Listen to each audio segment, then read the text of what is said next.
سب سے پہلے یہ سمجھ لیں کہ حضور نے فرمایا نماز میری آنکھوں کی ٹھنڈک ہے. یعنی ہم چونکہ کچھ باتیں بہت زیادہ سنتے ہیں تو اس کا ذائقہ نہیں محسوس کرتے. کبھی حدیث کے لفظوں پر غور کریں. فرمایا نماز میری آنکھوں کی ٹھنڈک ہے. یعنی کہتے ہیں نا آنکھیں ٹھنڈی ہو گئیں. تو حضور فرماتے ہیں جب تو سجدہ کرتا ہے نا میرے امتی، جب تو نماز پڑھتا ہے، رکوع قیام سجود کرتا ہے، تو تیرے نبی کی آنکھیں ٹھنڈی ہوتی ہیں. یہ کتنا بڑا رضا والا کام ہے نبی پاک صلی اللہ علیہ وسلم کی نماز پڑھنا. اور حضور کا اپنا نماز کے ساتھ رشتہ یہ تھا کہ سورج گرہن ہوا تو حضور نے نماز کی نیت باندھ لی، چاند گرہن ہوا تو نماز پڑھنے لگے، تیز بارشیں طوفان کی صورت میں آئیں تو نماز پڑھی، بارش نہیں ہوتی تو نماز پڑھی. حتیٰ کہ جنگوں کے موقع پر بھی میرے نبی پاک نماز کی کثرت فرماتے تھے. ہر موقع پر نماز کی طرف توجہ.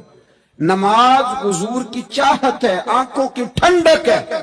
وہ کس طرح کو امتی ہے جو یہ نہ چاہے گا کہ میرے نبی کی آنکھیں ٹھنڈی ہوں. آپ نماز پڑھیں، نماز میں آپ توجہ کریں.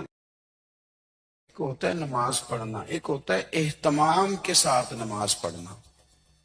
یعنی ذرا وقت پہ اٹھنا، ذرا صحیح کر کے وضو کرنا، ذرا شوق سے مصلی بچھانا. ایک ہوتا ہے تسبیح پڑھ لینا، اور ایک ہوتا ہے ذرا تھوڑا سا نا شوق کے ساتھ اللہ کو یاد کرنا. آپ کبھی جو میں نے آیہ کریمہ پڑھی اس کی آپ شان نزول دیکھیں. نبی کریم صلی اللہ تعالی علیہ وسلم کے نا کچھ صحابہ اللہ کی محبت کے شوق میں حضور کی بارگاہ میں حاضر ہوئے. اور انہوں نے آ کے عرض پتہ کیا کیا؟ عرض کرنے لگے یا رسول اللہ صلی اللہ تعالی علیہ وسلم سالوں بیت گئے ہیں سجدے کرتے ہوئے، حضور سالوں بیت گئے ہیں تسبیح پڑھتے ہوئے، سالوں بیت گئے کہتے ہوئے کہ سبحان اللہ وہ پاک ہے. ہمیں سالوں بیت گئے یہ کہتے ہوئے کہ اللہ اکبر وہی سب سے بڑا ہے.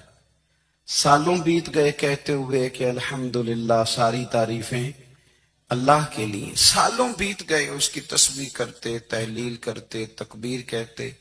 حضور اب نہ ہمارا اپنے رب سے ملنے کو جی چاہتا ہے. کبھی ہے حقیقت منتظر نظر آنا لباس مجاز میں.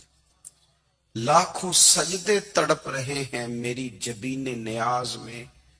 اور اقبال کہنے لگے کہ تیرے عشق کی انتہا چاہتا ہوں، تو میری سادگی دیکھ کیا چاہتا ہوں.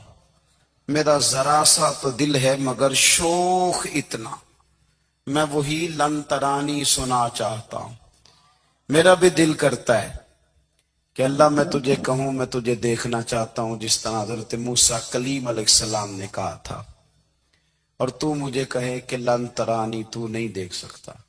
ذرا سا تو دل ہے مگر شوق اتنا، میں بھی وہی لن ترانی سنا چاہتا ہوں. پھر کہنے لگے بھری بزم میں راز کی بات کہہ دی، بڑا بے ادب ہوں سزا چاہتا ہوں. دیکھو سب لوگوں کے بیچ ہی میں نے یہ کہہ دیا. میرے عزیز صحابہ نا شوق میں کتنے سارے لوگ ہیں، آپ کتنی ماشاءاللہ بڑی تعداد میں آپ آئیں. ہم بھی کبھی اس شوق میں گئے ہیں کہ ہمارے رب کو دیکھنے کو دل چاہتا ہے،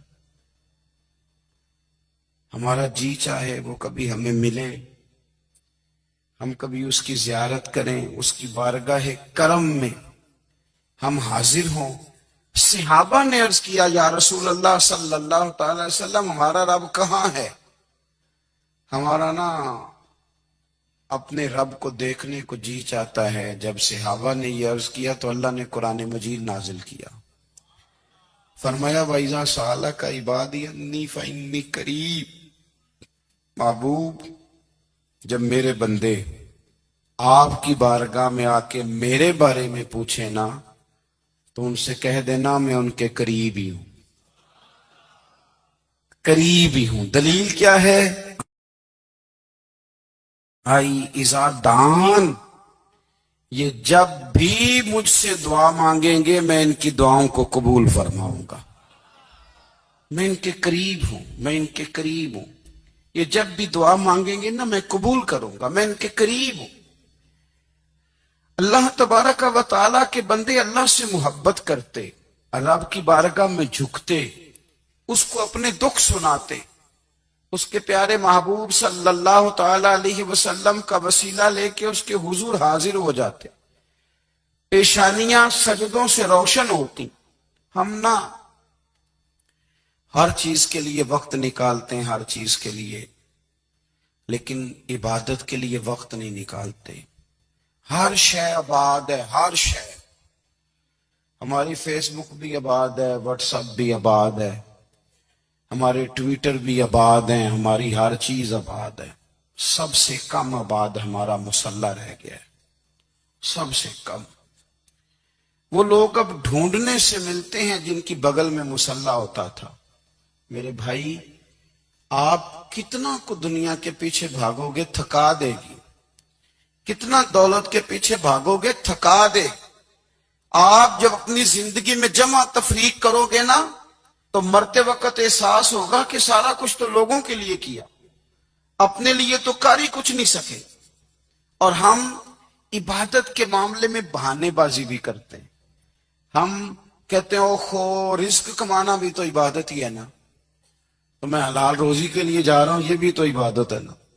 میری طرح کے لوگ کہہ دیتے ہیں کہ میں سویرے اٹھ کے مدرسے میں کچھ اسباق دیکھتا ہوں تو یہ بھی تو عبادت ہے، میں بیان کرنے کے لیے مطالعہ کرتا ہوں تو یہ بھی تو عبادت ہے نا، اتنے لمبے سفر کر کے ملک میں دنیا میں گھومتا ہوں تو یہ بھی تو میں عبادت ہی کر رہا ہوں۔ اب اسپیشل نفلوں کے لیے وقت کس نہ نکلے، اسپیشل کر کے تسبیح میں کیسے چلاؤں، میں سارا کچھ، ہم بہانے بنا لیتے ہیں نا۔ میرا سوال یہ ہے کہ یہ ساری باتیں صحابہ کو، نبی کریم کو، دیگر لوگوں کو بھی تو پتہ تھی نا، لیکن آپ غور تو کریں، 23 سال حضور کو وقت ملا، مختصر وقت ظاہراً تبلیغ کرنے کے لیے، پوری دنیا میں دین بھی پھیلانا ہے۔ گھر میں 11 ازواج ہے، 4 بیٹیاں ہیں، ان کی اولادیں، سارے کام کاج بھی دیکھنے ہیں۔ لیکن سیدہ طیبہ طاہرہ حضرت عائشہ صدیقہ رضی اللہ تعالیٰ عنہ فرماتی ہیں سارا دن تبلیغ کرتے، ہر غلام کے دکھ سنتے، گھر میں آتے تو اپنے گھر والوں کا خیال کرتے، کام میں ہمارا ہاتھ بٹاتے۔ قربان جاؤں، کہتی ہیں زمانہ سارا سو جاتا لیکن آمنہ کے لال مصلی بچھا لیتے۔ دنیا سو گئی، ساری سب سو گئے، جو خدام تھے، وہ جو غلام تھے، وہ سو گئے۔ صحیح مسلم میں لفظ ملیں گے، سیدہ پاک فرماتی ہیں او میرے نبی کے غلاموں، میں نے یہ رنگ بھی دیکھا ہے کہ حضور نے اتنا کھڑے رہے، اتنا قیام کیا، اتنا قیام کیا کہ مقدس پیروں میں ورم آ گئے، سوج گئے پیر، اتنے بڑے۔ دل پہ ہاتھ رکھ کے نہیں بتا سکتا کہ میرے کبھی نماز میں پیر سوج گئے ہوں، کوئی نہیں بتا سکتا۔ بچوں کی روٹی کماتے تھک گئے بات الگ ہے، ہم سیر کرنے گئے تو تھک گئے بات